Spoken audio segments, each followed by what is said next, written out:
mga sisi, so ayan, pupunta po kami ngayon ng Rosales. So ayan, nag-post pa nga ako dyan eh. So ayan, post pa more. So ayan guys, yan po mga kasama ko, yan po yung pinsan ko. Ayan, pinsan ko po yan. At may iba pa po akong kasama. Yan po, nandito na po kami sa may CB Mall ng Urdaneta. Ayan, hindi ko lang po kayo napakita. Ayan, pero nandiyan na po kami sa may mall ng Urdaneta. Pero pupunta po kami ngayon ng... So, ayan, nandito na po kami sa SM Rosales, guys. Di ba ang bilis ng transmission? Ay, sorry. So, ayan, nagpapapalit lang po ako ng 20 pesos sa token. Tipid babe. Kasi manamad po kami ng sine. So, ayan, ang gulo po ngayon ng camera ko kasi ang dami kasing tao guys, nakakaya. So ayan. So ayan nga guys, pumunta na po kami dito sa motor station kasi maglalaro daw po yung mga dalawa kong lalaking pinsan. Ayan na mga sisi, pumunta na po kami dito sa bilihan ng mga ticket.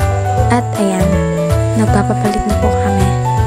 Bibili na po kami ng ticket na 3.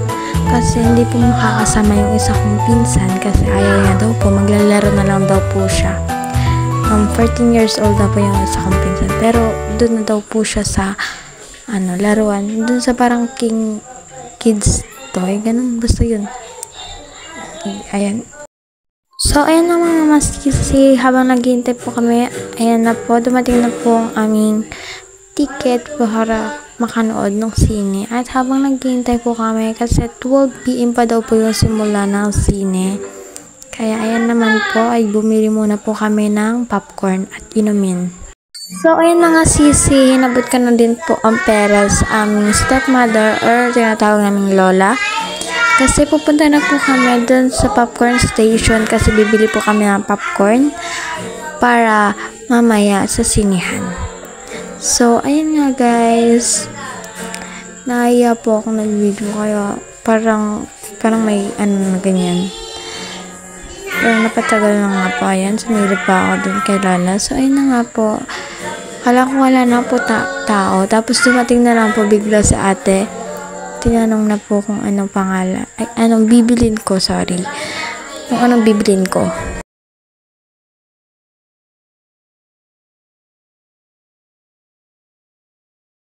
So, ayan, habang naghahantay kami ng matagal dyan, guys. It's may lumapit na nga po sa amin na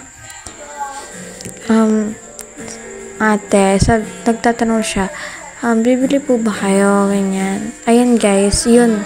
Yung naka-black. Ayan. So, sabi ko, oo.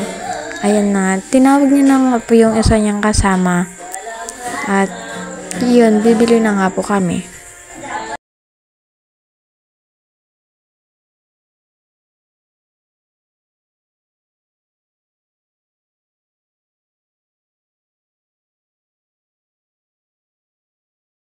So, ayan mga sis, tinatanong na po kung anong size yung bibili namin. Sabi ko yung tag 85 lang po. Kasi 3 lang naman po kaming kakain mga sisi. Kasi yung isang pinsan ko is hindi na daw siya sasama. Dahil guys, yung isasinin niya na lang daw, ilalaro niya na lang daw guys sa Tom's World. So ayun na nga guys.